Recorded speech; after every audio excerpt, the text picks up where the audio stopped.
చెప్తున్న పరిస్థితి మీరు గుర్తుంచుకోవాల్సిందిగా నేను తెలియజేస్తున్నా. కాబట్టి ఇవాళ టీడీపీని ఇటు కాంగ్రెస్ పార్టీని ఆ రోజు మీకు తెలుసు కూడా 2014లో వాళ్ళ పేర్లు చాలామంది చెప్పుంటారు.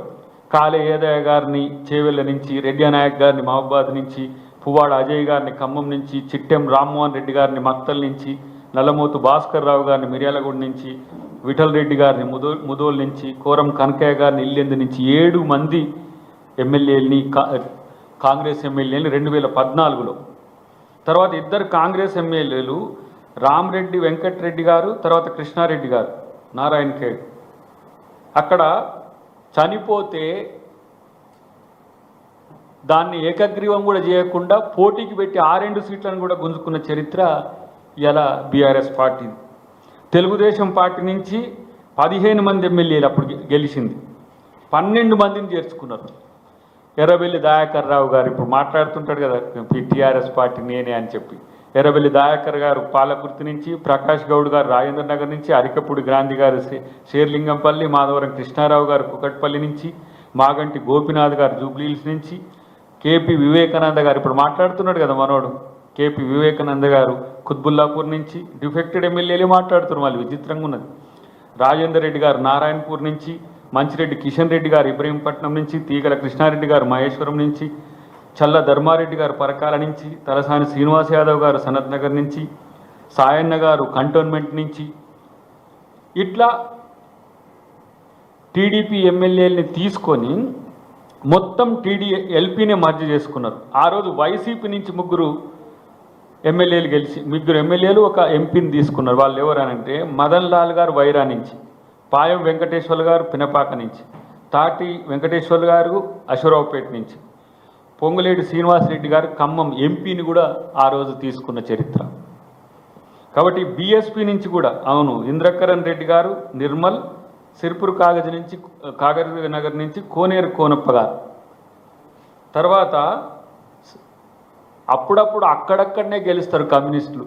ఆ సందర్భంలో రవీంద్ర నాయక్ గారు దేవరకొండ నుంచి గెలిస్తే ఆయనను కూడా జాయిన్ చేసుకున్నాడు. ఎన్ని పార్టీలు, ఒకటేమో కాంగ్రెస్ పార్టీ, 2 టీడీపీ, టీడీఎల్పీ మొత్తం 12 మందిని, తర్వాత బీఎస్పీ, వైఎస్ఆర్సీపీ, తర్వాత సిపిఐ, అంటే 4 పార్టీలను పూర్తిగా విధ్వంసం చేసిన బీఆర్ఎస్ పార్టీ ఆ రోజు టీఆర్ఎస్ పార్టీ ఇవాళ చిలక పలుకులు పలుకుతున్నది. ఇది తెలంగాణ ప్రజలు నమ్మాలనా? తర్వాత ఇంకా ఉంది కాంగ్రెస్ నుంచి గుత్తా సుఖేందర్ రెడ్డి గారిని, టీడీపీ ఎంపీ చామకూర మల్లారెడ్డి గారిని కూడా టీడీపీ ఎంపీలుగా. సో ఇది 2014 నుంచి 23 వరకు ఎమ్మెల్సీలను తీసుకున్నది మనం చూద్దాం. కేఆర్ ఆమోస్ గారు తెలంగాణ ఉద్యమ కాలంలో టీఎన్జిఓస్ నేత ఆయన. ఆమోస్ గారు, జగదీష్ రెడ్డి గారు, భానుప్రసాద్ గారు, రాజలింగం గారు, భూపాల్ రెడ్డి గారు, ఆకుల లలిత గారు, సంతోష్ కుమార్ గారు, ప్రభాకర్ రావు గారు, కూచుకుల్ల దామోదర్ రెడ్డి గారు, ఇదంతా మా వాళ్ళే. యాదవ్ రెడ్డి గారు, వెంకట్రావు గారు, రాజేశ్వరరావు గారు. టీడీపీ ఎమ్మెల్సీలు మళ్ళీ వెంకటేశ్వర్లు గారు, సలీం గారు. ఉపాధ్యాయ ఎమ్మెల్సీలను కూడా పూల రవీందర్ గారిని, జనార్దన్ రెడ్డి గారిని. వీళ్ళ చరిత్ర అంతా చూడండి ఎంతమందిని డిఫెక్ట్ చేసిండ్రు. ఈ విధంగా 2014-23 కాలంలో ఉన్న ఎమ్మెల్సీలను జాయిన్ చేసుకోవడం జరిగింది. ఇక 2018లో వీళ్ళ యొక్క వికృత రూపం, విధ్వంసం ఒకసారి గమనిద్దాం. ఎన్నికల్లో 88 సీట్లు గెలిచిండ్రు. అంతకుముందేమో 61 సీట్లు గెలిచినప్పుడు ఆ విధ్వంసం చేసిండ్రు. 88 సీట్లు అంటే ఫుల్ మెజారిటీ ఉంది కదా, ఇప్పుడెందుకు కక్కుర్తి పడ్డారో చూద్దాం. 88 సీట్లతో మీకు ఫుల్ థంపింగ్ మెజారిటీ. నాకు తెలిసి నేను ఆ రోజు ఓడిపోయినా, నేను మిషన్లతో ఓడిపోయినా అన్న వాళ్ళు మనసులతో గెలిచిండ్రు అని వాళ్ళు అన్నారు. మరి మనసులతోనూ మిషన్లతోనూ గెలిచినా కూడా 88 సీట్లు గెలిస్తే ఆ రోజు 19 మంది గెలిచిండ్రు కాంగ్రెస్ నుంచి. బట్టి విక్రమార్క గారిని ఆ రోజు సిఎల్పి నాయకుడిగా మేము ఎన్నుకున్నాం. ఆ రోజు వీరు 12 మంది ఎమ్మెల్యేలని ఆత్రం సక్కు, సుధీర్ రెడ్డి, సబితా ఇంద్రెడ్డి గారు, పైలట్ రోహిత్ రెడ్డి గారు, బీరం హర్షవర్ధన్ రెడ్డి గారు, చిరుమర్తి లింగయ్య గారు, గండ్ర వెంకటరమణారెడ్డి గారు, రేగ కాంతారావు గారు, హరిప్రియ గారు, కందాల ఉపేందర్ రెడ్డి గారు, వనమ వెంకటేశ్వరరావు గారు, జాదుల సురేందర్ ఎల్లారెడ్డి. తెలుగుదేశం పార్టీ నుంచి ఇద్దరు గెలిస్తే వాళ్ళిద్దరిని తీసుకున్నారు, సండ్ర వెంకటవీరయ్య గారు, మత్స్య నాగేశ్వరరావు గారు. మొత్తం టీడీపీ ఇద్దరు గెలిస్తే ఇద్దరిని తీసేసుకున్నారు. అప్పుడు కూడా టీడీపీని కాంగ్రెస్ను మొత్తం లేకుండా చేయాలనే కుట్ర, అసలు పార్టీలే నేను తప్పితే ఇంకో పార్టీ ఇక్కడ ఉండొద్దని చెప్పే కుట్ర మరి కేసీఆర్ చేస్తే, ఇప్పుడు 10 మంది ఎమ్మెల్యేలు కాంగ్రెస్కు సానుకూలంగా ఉంటే గగ్గోలు పెడుతున్న వీళ్ళని ఏమనాలో నాకు అర్థం కావట్లేదు. మేమేం చేయలేదు చరిత్రలో, మేము శుద్ధపూసలమని చెప్పే ప్రయత్నం చేస్తున్నారా? ఇలా కాంగ్రెస్కు ప్రతిపక్ష హోదా లేకుండా చేసి ఏం చేసింది తెలుసా? ఆ రోజు 7 ఎమ్మెల్యేలు ఉన్న ఎంఐఎంకు ప్రతిపక్ష హోదా ఇచ్చింది. అంటే కాంగ్రెస్కు ప్రతిపక్ష హోదా ఉంటే కూడా నచ్చలే. మనోడు ఏంది, ఆయన ఫేమస్ సేయింగ్ ఏంటిది మిస్టర్ కేసీఆర్ది? దళితుణ్ణి ముఖ్యమంత్రి చేస్తా, ఒకవేళ కనుక టీఆర్ఎస్ అధికారంలోకి వస్తే దళితుణ్ణి ముఖ్యమంత్రి చేస్తా అని.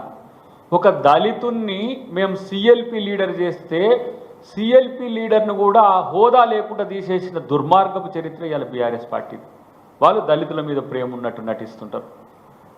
ఎందుకు బట్టి విక్రమార్క గారిని హోదా తీసేటట్టు చేసిందనంటే వాళ్ళకు దళితుల మీద ఉండే ప్రేమ. మళ్ళీ అప్పుడప్పుడు వస్తూ ఉంటాడు, మా బట్టి లేకపోతే చాలా మంచి నాయకుడు అంటుంటాడు. మరి ఆయనకే ఆ హోదా లేకుండా చేసిన పార్టీ ఏదంటే బీఆర్ఎస్ పార్టీ. కాబట్టి ఇవాళ ఎమ్మెల్యేలకు పదవులు కాదు, మంత్రి పదవులే ఇచ్చిండ్రు కాంగ్రెస్ పార్టీ నుంచి వచ్చిన వాళ్ళకు, టీడీపీ నుంచి వచ్చిన వాళ్ళకు. సో తెలంగాణలో ప్రతిపక్షం అనేది లేకుండా చేసి, అంటే సెమీ కింగ్డమ్. ఏంటిది? ప్రతిపక్షం లేకపోతే ఆయన ఏం చెప్తే అదే కదా. అసెంబ్లీలో ఏకరువు పెట్టి ఏకపాత్రాభినయం చేసేది కేసీఆర్. ఇతర పార్టీల సభ్యులుంటే అసలు ఉన్నరా లేరా, అటు బట్టి గారు కానీ అటు ఇతర పార్టీలు ఎంఐఎంకి అప్పుడప్పుడు అవకాశం ఇచ్చేది. ఏకపాత్రాభినయం ఏకంగా ఆ రోజు ఏకపాత్రాభినయం వేయడానికి ఏమో అంత దమ్ము ఉంది. ఇలా ప్రతిపక్ష నాయకుడు ఉండడానికి మాత్రం ఇలాంటి ఒక పిరికితనంతో ఉన్నారు. మళ్ళీ 10 మంది ఎమ్మెల్యేలు పోతేనే గుబేలని కొట్టుకుంటున్నారు మీరు. మరి మేము 10ల సంఖ్యలో ఎమ్మెల్యేలను, ఎమ్మెల్సీలను పోగొట్టుకున్నాం, జడ్పీటీసీలను, ఎంపీటీసీలను, జడ్పీ చైర్మన్లను, ఎమ్మెల్సీలను, ఇంతమందిని పోగొట్టుకొని కూడా మేము ఆ రోజు నిలబడి కొట్లాడి